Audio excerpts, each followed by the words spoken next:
Είμαι η Λίλη. Είναι ο Ανδρέας. Και είμαστε οι Almost Villagers. Μιλάω, εντάξει. Τα λέει. Είμαστε σε άλλο ένα car session. Ναι. Και. Και σήμερα λέμε να μιλήσουμε για ένα θέμα, δεν είναι επίκαιρο, αλλά είναι κάτι που το είναι συζητάμε. πάντα επίκαιρο. Είναι πάντα επίκαιρο. Θα μιλήσουμε για τα social media. Τα υπέροχα καταπληκτικά social media. Από τα οποία μας βλέπετε κιόλας. Λίγος πολύ. Αν θεωρήσουμε το YouTube social media, Δεν είναι και πολύ, αλλά είναι κιόλας, αλλά δεν είναι. Είναι και δεν είναι. Δεν θεωρείται, επίσημα δεν θεωρείται social media, αλλά τώρα εξαρτάται πώς το βλέπει κανένας. Εμείς έχουμε φτιάξει ένα μικρό community εδώ πέρα, με ανθρώπους που μιλάμε και Μια μικρή ομάδα, τέλος πάντων. έτσι έχουμε ένα... Γι' αυτό και λέω ότι αυτό δεν είναι τώρα τόσο πολύ. Είναι πιο forum live. Social media δεν είναι ένας προς ένα, είναι ένας προς πολλούς. Είναι πιο πολύ κανάλι και community παρά... Πιο πολύ σαν forum, πιο πολύ σαν κάτι τέτοιο. Ναι. Όμως, όλοι έχουν social media. Ναι. Τα social media ξεκίνησαν, παιδιά, γύρω στο 2005, 2004, κάπου εκεί. Τι εννοείς με το MySpace τώρα και Με αυτά? το MySpace, ήταν το πρώτο, έτσι... Το πρώτο γνωστό, ναι. Γνωστό social media. Το πρώτο πραγματικό social media ήταν τα forum στα τέτοια, στις BBS, αρχαιότητα. Μετά το IRC. Πώς είσαστε από τόσο παλιά στο ίντερνετ? Γράψτε μας στα comments να δούμε τις ηλικίες μας. Μετά το IRC. Και μετά, εκεί έκανα enter. Και μετά, εδώ εγώ πιο πριν στις BBS.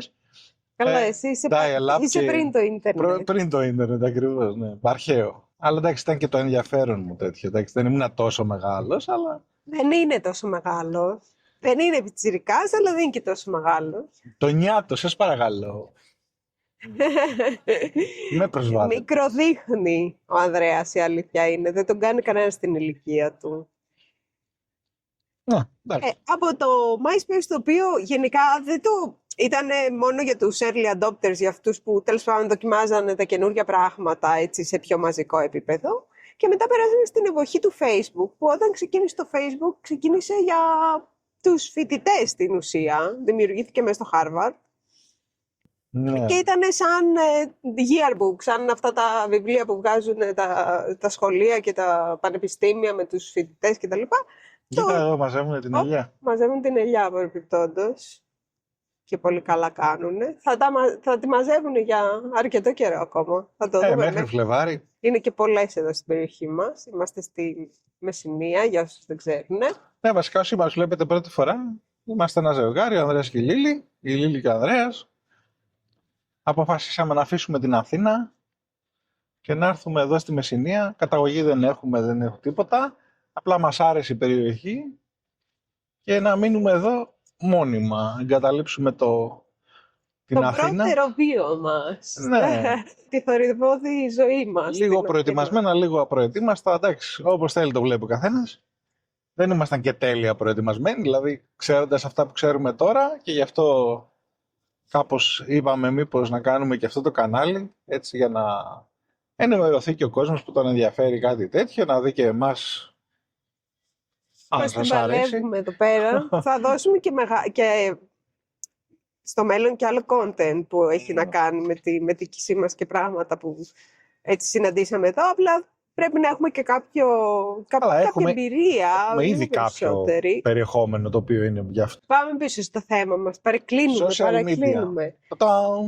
Κάθετα. Εγώ έτυχε να είμαι φοιτήτρια όταν ξεκίνησε το Facebook και επειδή ήμασταν στη σχολή... Εγώ το συνόμπαρα τόσο πολύ. Δεν είχα για πάρα πολλά χρόνια.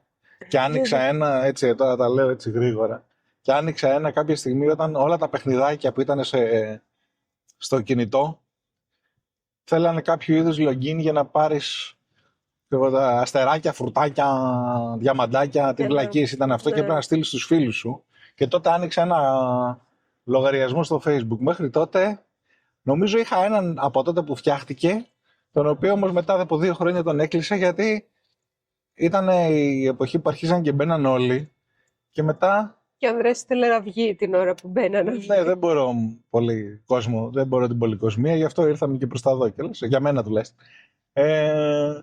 Όπου αρχίσανε, ας πούμε, π.χ.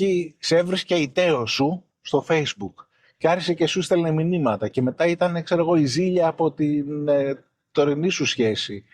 Και Είχες και τέτοια. είχα και κάτι τέτοιες σύντριγγες και λέω, από το να καθίσω να ζήσω αυτό το δράμα, κλείστο. Και το κλείσα.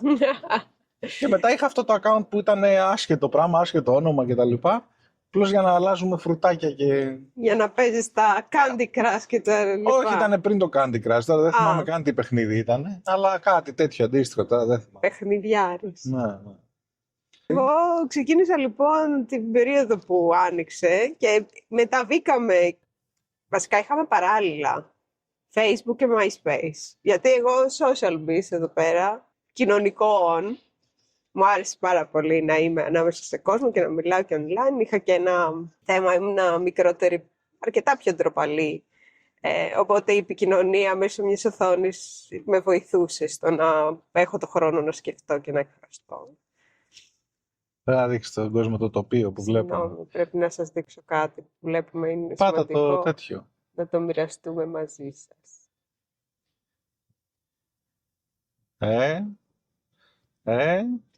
Ο κόσμος της Καλαμάτας, παιδιά. Εδώ, κοίτατε μπροστά σας. Στο βάθος μπορεί να τη δείτε, αν και δεν είναι πολύ καθαρός. Ο Μεσσηνιακός κόλπος. Ο Μεσσηνιακός κόλπος. Ένα λιβάδι απέραντο από ελαιόνι. Αυτά. Και στη συνέχεια, μετά το Facebook, που ξεκινήσαμε όλα τα φοιτητόπαιδα, άρχισε να γίνεται και πιο γνωστό και πιο γνωστό. Και κάποια στιγμή εκεί το 2012 νομίζω ήταν που εμφανίστηκε το Instagram και μετά άρχισαν και τα Twitter και τα Snapchat. Το Twitter νομίζω είναι πριν. Μπορεί να είναι και λίγο πριν. Τέλος πάντων, αρκετά κοντά. Νομίζω έχω Twitter από το 9, οπότε πρέπει να είναι πιο πριν. Πιο πριν το Twitter. Το σημερινό X λεγόμενο που το έχει πάρει ο Elon Musk. Μην με ρωτήσετε για το Twitter μου από το 9, δεν το δίνω. Και αργότερα, πολύ αργότερα, έγινε καθημερινή συνήθεια για όλο τον κόσμο, έτσι, όλων των ηλικιών, σε διάφορες πλατφόρμες μοιράστηκαν. Εγώ νομίζω η ιστορία χάλασε όταν με τα κινητά ο κόσμος καρφώθηκε πάρα πολύ. Γιατί μέχρι τότε ακόμα και το Twitter, το οποίο εντάξει τώρα αμφιλεγόμενο πλέον, αλλά στην αρχή δεν υπήρχε φωτογραφία μαζί. Ναι. Από τότε που βγήκε, εγώ πιστεύω ότι η μεγάλη χαλάστρα, γιατί και εντάξει και στο Facebook είχε φωτογραφίες και τα ένα και τα άλλο, φυσικά. Ο μεγάλος χαμός έγινε με το Instagram. Που χάλασε το πράγμα αυτό. Πήγε ένα επίπεδο μακρύτερο. Το λέμε και ακόμα και τώρα. Λέμε Instagramικές φωτογραφίες. Δηλαδή αυτές που βλέπετε τώρα κάτι φωτογραφίες, κάτι παραλύσεις, εγώ. Ακόμα και εδώ, πες στη Μεσσηνία, στην Βοηδοκυλιά. Βγαίνουν εκεί κάτι φωτογραφίες, και τα λοιπά. Έτσι. Και από πίσω βλέπετε εσείς, ας πούμε, άδειο την παραλία. Η παραλία αυτή της Βοηδοκυλιάς, αν δεν πας, ας πούμε, off-season, δεν υπάρχει περίπτωση να σ' αρέσει. Αν σ' αρέσει το άδειο, τέλος πάντων, η άδεια παραλία που βλέπεις, δεν υπάρχει. Αυτή η άγρια ομορφιά είναι μόνο το χειμώνα, η αλήθεια είναι. Ή πολύ αρχή της σεζόν, ή πολύ τέλος της σεζόν, τέλος πάντων. Και εδώ τραβάει. Ναι. Με τους κάμπερς και τα λοιπά. Ναι. Πάση περιπτώσει, πάρα πολλοί κόσμος άρχισε να αντικαθιστά τέλος πάντων την κοινωνική του επαφή έξω με τα social media και οι μικρότερες γενιές, τα παιδιά που γεννήθηκαν μέσα στα social media και βλέπανε από τους γονείς τους να τα χρησιμοποιούν και πλέον ακόμα και τώρα, ακόμη χειρότερα με το TikTok. Κάνω μια μικρή παύση να πιω καφεδάκι. Έχουμε, παιδιά, πάρα πολύ μεγάλους αριθμούς χρήσης. Ο Έλληνας κατά μέσο όρο ταπανάει με 4 με 6 ώρες στο Instagram. Wow. Λέει η έρευνα. Καλά, φαντάζομαι πλέον όχι μόνο στο Instagram, αλλά. Και αυτό είναι το πιο ενεργό για όλη την Ελλάδα, αλλά σίγουρα και στο Facebook αντίστοιχες είναι οι ώρες. Τώρα νομίζω θα έχει μοιραστεί. Η έρευνα ήταν του 22 νομίζω που έχω διαβάσει. Τώρα είμαστε 25. Μπορεί να έχει πάει λίγο TikTok, λίγο από εδώ, λίγο από εκεί, τέλος πάντων δεν ξέρω. Ωστόσο. Συνήθως κολλάνε σε ένα. Δηλαδή λίγο μεγαλύτερη είναι Facebook. Μην το το λες τώρα, έχουν αλλάξει τα πράγματα. Τώρα βλέπουμε πάρα πολύ μικρές ηλικίες στο Facebook ξαφνικά, λόγω των group και αυτά. Α, ναι. Ναι. Δεν ξέρω. Πάση περιπτώσει, εγώ κάποια στιγμή τα έκλεισα όλα, παρόλο που ήμουν πολύ ενεργή σε όλα και είχα και απ' όλα, γιατί συνειδητοποίησα ότι έχω χάσει τον έλεγχο της ζωής μου, δηλαδή είμαι πάρα πολλές ώρες εκεί και αντί να περνάω χρόνο με τον Ανδρέα, με το σκυλί, με τους φίλους μου από κοντά κτλ. Δαπανάω ένα πολύ μεγάλο ποσοστό αυτής της ώρας μου σε αυτά τα πράγματα και κάποια στιγμή τα κλείσαμε. Στη συνέχεια είχαμε μόνο επαγγελματικά και έχουμε μόνο επαγγελματικά τέτοια προσωπικά προφίλ, μέχρι που ανοίξαμε το YouTube, που είναι μια άλλη διαδικασία, διότι εδώ φτιάχνουμε ένα βίντεο, μοιράζουμε κάποιες πληροφορίες για το τι βιώνουμε και κάποια ωραία τοπία. Οπότε πάλι είναι πιο φόρουμ από το να είσαι όλη μέρα και να σκρολάρεις και να βλέπεις περιεχόμενο. Ναι, είναι μεν για μας, αλλά στην πραγματικότητα δεν είναι και τόσο για μας. Είναι αυτό που ζούμε περισσότερο παρά... Είναι πιο ποιοτική η διάδραση, γιατί δεν σταματάς το scroll, γιατί αλλιώς καθώς είναι στην εφαρμογή. Και δεν είναι ότι πόσταρες απαραίτητα κάτι. Είναι τώρα... ότι έβλεπες τι κάνει ο άλλος. Τώρα κυρίως ασχολούμαστε... Και έτρωγες και τις διαφημίσεις. Ναι, τώρα κυρίως ασχολούμαστε με τα comments σας. Δηλαδή, αυτά που είναι εδώ κάτω από το βίντεο, αυτά που μας γράφετε κάθε μέρα.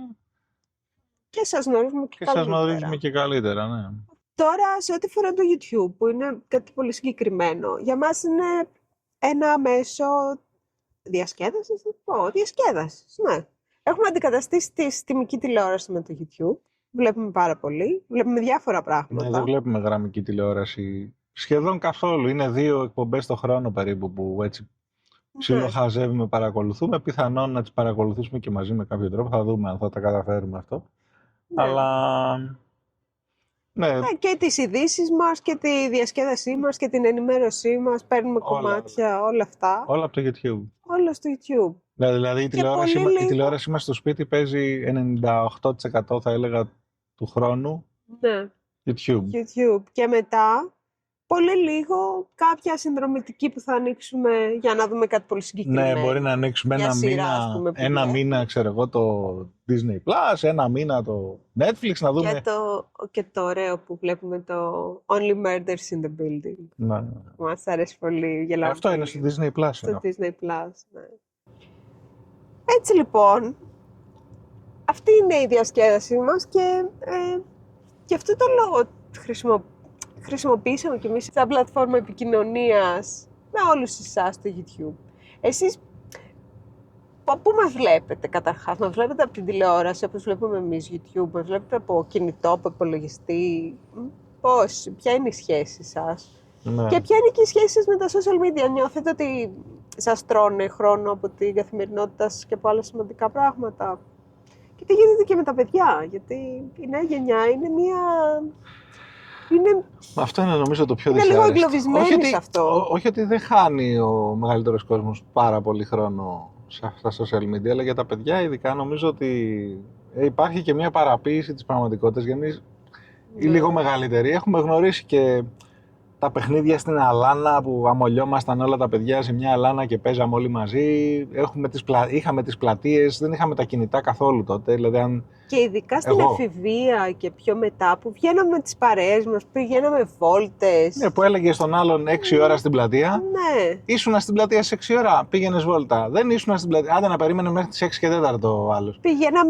Πηγαίναμε συναυλίες και δεν είχαμε κινητά, είχαμε αναπτήρες.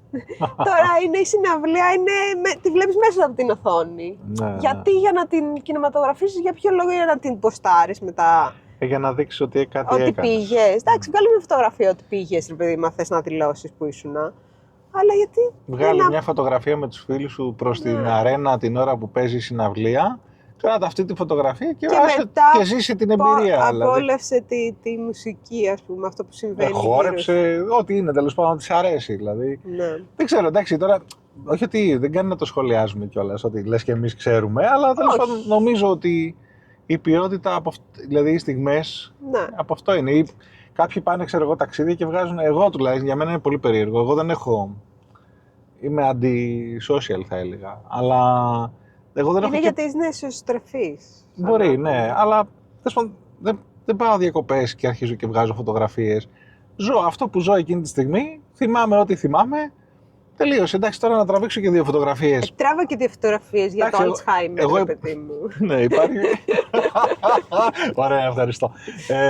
Υπάρχει περίπτωση όντως να μην έχω ούτε μία, το οποίο εντάξει, αυτό είναι ίσως κακό. Αλλά έχω πάει σε πάρα πολλά μέρη και δεν έχω πραγματικά ούτε μία φωτογραφία. Εγώ που έχω πάρα πολλές φωτογραφίες από όπου και να Έχω πάει 10 φορές. Όχι 10 Παιδιά, φορές. δεν ξέρω, τις έχω, αλλά δεν θα ανοίξω ποτέ να τις δω. Γιατί είναι τόσες πολλές. Γιατί με το κινητό και με κάμερα, ρε παιδί μου, να έχεις. Τώρα με τα ψηφιακά. Πρέπει να έχω πάει πραγματικά 5 Απλά φορές. βγάζεις. 5 φορές στο Μέτσοβο, για παράδειγμα. Σου λέω ένα Ναι. τέτοιο. 5 φορές έχω πάει στο Μέτσοβο. Μία φωτογραφία από το Μέτσοβο δεν έχω. Να σου δείξω. Θα με πας στο Μέτσεβο και θα βγάζω εγώ. Θα σε βγάλω εγώ στο Από Μέτσεβο. τη Μεσσηνία στο Μέτσοβο. Γιατί όχι. Μωρέ, μπράβο. Να μην πάμε μια βόλτα στο Εντάξει, Μέτσεβο. από την Αθήνα σχεδόν το κάνεις και σχεδόν, άμα είσαι λίγο έτσι πολύ αποφασισμένος, το κάνεις σχεδόν μονοήμερη. Από εδώ πέρα είναι τρίμερο και πάνω. 100%. Γιατί θέλεις μια μέρα να πας. Καλοκαιράκι που εδώ θα πήξουμε στους τουρίστες, θα πάμε εκεί. Ενώ εκεί θα είναι άδεια, νομίζω. Γιατί το Μέτσοβο είναι ψηλά. Έχει το καλοκαίρι πολύ. Τώρα πλέον έχει γίνει. Κοίταξε, την πρώτη φορά που είχα πάει, στην πλατεία δεν υπήρχαν πούλμαν. Τη δεύτερη φορά που πήγα είχε ένα. Την τρίτη φορά που πήγα έχει ολόκληρο σημείο που σταματάνε 10-10 τα πούλμαν. Οπότε καταλαβαίνεις ότι πλέον το Μέτσοβο είναι πολύ tourist πλέον. Εντάξει, off-season κάποια στιγμή. Θα μας πει κάποιος που είναι από εκεί, από την περιοχή, ποια Πότε είναι είναι καλή πιο εποχή. ήσυχη εποχή που δεν έχει κόσμο να πάμε. Και ας είναι ερημιά, δεν μας πειράζει. Μας αρέσουν τα τοπία. Ναι, δεν είναι σίγουρα ούτε βαθύ χειμώνα που έχει τα χιόνια και αυτά, ούτε καλοκαίρι πολύ. Τώρα δεν ξέρω πότε θα είναι. Καμάλ, άνοιξη ή φθινόπωρο θα είναι το καλύτερο, αλλά. Για να δούμε. Ένα θετικό που έχω να πω εγώ για τα social media. Ναι. 2 είναι τα θετικά. Το πρώτο είναι ότι βοηθάει τους ανθρώπους που είναι πιο εσωστρεφείς, που δεν νιώθουν άνετα να επικοινωνήσουν, δηλαδή κατηδίαν, face to face που λέμε, πρόσωπο με πρόσωπο με κάποιον. Εμένα σε αυτό με βοήθησε αρκετά. Αλλά το δεύτερο είναι ότι σε συνδέει με όλο τον κόσμο. Δηλαδή ξαφνικά μπορείς να βρεις έναν άνθρωπο στην άλλη άκρη της γης, στην κυριολεξία, τον οποίο να κάνει μια παρέα. Τώρα Ναι, αυτό είναι θετικό και αρνητικό, να ξέρεις. Είναι και αρνητικό, γιατί έχουν φτιαχτεί group από ανθρώπους που πιστεύουν ότι αυτό το περίεργο, το μη normal, δεν ονομάζω κάτι συγκεκριμένο, οτιδήποτε για να είναι αυτό. Εντάξει, πάρε ένα δεδομένο αρνητικό, ξέρω εγώ, ναζιστές. Εντάξει. Μπορούν να φτιάξουν ένα group, ομάδες, ένα group και να νομίζουν, και επειδή μιλάνε μόνο με τους ομοειδεάτες τους εκεί, οποιοσδήποτε, ό,τι και ιδέα να είναι. Ας πάρουμε όποια ιδέα θέλεις. Εντάξει. Άνθρωποι που τους αρέσει να γλύφουν πατούσες. Εντάξει. Ωραία. Πατησάκηδες. Ναι, και τα φετίχα όλου του κόσμου ενωθείτε. Και το κάνουν ότι είναι κάτι φυσιολογικό. Κάτι το δεν οποίο με ενδιαφέρει. είναι Δεν με ενδιαφέρει. Απλά νομίζει ο κόσμος που είναι μέσα σε αυτά τα group ναι. ότι επειδή μιλάει μόνο με αυτούς και επειδή τα social media έτσι λειτουργούν, δηλαδή σου δείχνουν και σε group να μην είσαι, σου δείχνουν αυτό που σου αρέσει για να σε κρατήσουν περισσότερο στην πλατφόρμα, γιατί από αυτό κερδίζουν, από τις διαφημίσεις που βλέπετε την ώρα που το χρησιμοποιείτε, έτσι. Άρα ο σκοπός του είναι να σε τραβήξει εκεί μέσα. Άρα θα σου δείξει το σοκαριστικό που θα είναι το αντίθετο από αυτό που εσύ θέλεις, ώστε να αντιδράσεις, μία περίπτωση. Και μάλιστα οι αλγόριθμοι έτσι δουλεύουν. Αν δεν το ξέρετε, εγώ επειδή είμαι της πληροφορικής, αυτά είναι τα μυστικά του πράγματος που κάνουν. Και μετά το άλλο είναι ότι σου δείχνουν μόνο αυτούς που συμφωνείς μαζί τους. Δηλαδή το αντίθετο και αυτούς που συμφωνείς. Και νομίζεις εσύ ότι αυτό το πράγμα είναι μια κανονικότητα και υπάρχει παντού. Ναι. Και έτσι είναι ο κόσμος. Δεν είναι έτσι ο κόσμος. Ενώ η κοινωνία μας είναι γεμάτη από διαφορετικές ιδέες και ανθρώπους, και αυτό είναι που τον κάνει και ενδιαφέρον. Είμαστε αρκετά ίδιοι όλοι, αλλά και αρκετά διαφορετικοί ο καθένας από μόνος του. Και μια κοινωνία έχει απ' όλα. Και θα πρέπει να μάθουμε να συνυπάρχουμε παρόλο που μπορεί να μην συμφωνούμε απόλυτα. Είναι πολύ σημαντικό αυτό. Νομίζω ότι χάνεται σιγά-σιγά. Έχουμε νομίζω το να γίνει ή την κανονικότητα της μη κανονικότητας, δηλαδή την εξαίρεση της εξαίρεσης και όλοι ότι εγώ είμαι τελείως ιδιαίτερος, δεν έχω τίποτα κοινό με τους υπόλοιπους, ένα extreme. Και το άλλο το ότι είμαστε όλοι το ίδιο. Δεν ξέρω πώς γίνεται αυτά τα δύο άκρα. Γενικά πάμε στα άκρα. Δεν υπάρχουν αυτά τα άκρα. Ναι. Στην πραγματικότητα δεν υπάρχουν. Δηλαδή, άμα και με αυτόν που διαφωνείς πλήρως σε κάτι, άμα καθίσεις και συζητήσεις αρκετή ώρα, θα βρεις ότι συμφωνείς σε πάρα πολλά πράγματα. ή και το ανάποδο, έτσι. Εγώ θέλω κλείνοντας να πούμε για τα social media αυτό που πρέπει να ξέρει ο κόσμος γενικότερα. Έχω μια επαγγελματική εμπειρία στο κομμάτι marketing. Οι εταιρείες που έχουν τις πλατφόρμες είναι εταιρείες οι οποίες έχουν οικονομικά συμφέροντα. Έτσι, είναι εταιρείες που θέλουν κέρδη. Ο τρόπος που κερδίζουν αυτές οι εταιρείες, εκτός από το κομμάτι της διαφήμισης που γνωρίζετε ήδη, είναι το να δηλώνουν και να δείχνουν ότι ο κόσμος είναι μέσα και ανταποκρίνεται. Οπότε οι αλγόριθμοι είναι φτιαγμένοι με τέτοιο τρόπο, έτσι ώστε το ζητούμενό τους να είναι το κέρδος. Άρα κάτι πληρώνουμε όταν είμαστε εκεί μέσα. Μπορεί να μην φαίνεται. Πληρώνουμε με το χρόνο μας και πληρώνουμε με την προσοχή μας, με τα μάτια μας που είναι στραμμένα σε μια εφαρμογή, τα οποία παρεμπιπτόντως, αν δεν το ξέρετε, πλέον με τους sensors που έχει το κινητό, ξέρει ακριβώς πότε κοιτάτε. Μπράβο, ναι. Σε κάποιες περιπτώσεις, όπως δεν θυμάμαι τώρα, νομίζω στο TikTok το είχαν βρει αυτό και μετά το ψιλοκόψανε, το περιορίσανε λίγο. Βλέπουν και το σημείο που κοιτάτε, εστιάζεται πάνω στην οθόνη. Δηλαδή, πράγματα τα οποία, εάν το αναλογιστείτε πώς δουλεύει, πραγματικά παίζει και να τα κλείσετε. Το οποίο, αν βλέπετε ότι όντως σας χαλάει τη ζωή και δεν σας τη βελτιώνει, σκεφτείτε το είτε να το περιορίσετε, είτε να περιορίσετε τα μέσα στα οποία είσαστε, είτε το χρόνο που ασχολείστε, ακόμα και αυτό το και καλά είδος κλείδωμα που κάνουν για τα παιδιά. Όχι να κάνετε αυτό για εσάς, εντάξει, δεν χρειάζεται, αλλά άμα δείτε υπάρχουν πλέον στα κινητά αναφορά κάθε εβδομάδα ή κάθε μέρα πόση ώρα χρησιμοποιείτε την κάθε εφαρμογή.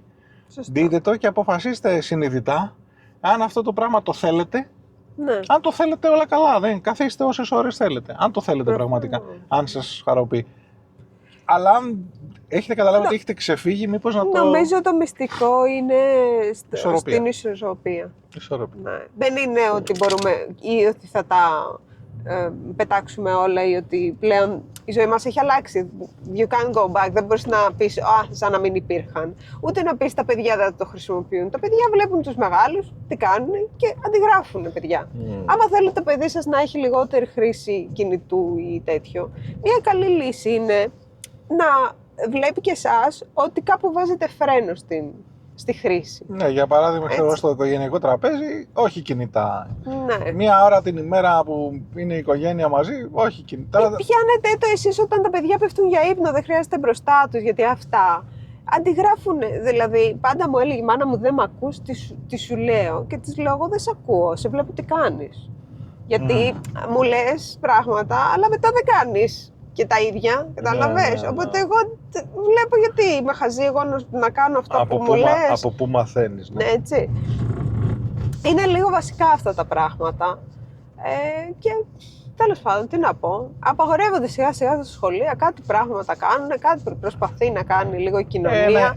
Το θέμα είναι να ξέρετε τι γίνεται και να παίρνετε τις αποφάσεις συνειδητά, έτσι, και όχι απλά επειδή έχουμε προβλήματα και δεν θέλουμε να κοιτάξουμε το πρόβλημα, να κάτσουμε στο Instagram για να σκρολάρουμε ωραίες φωτογραφίες κτλ.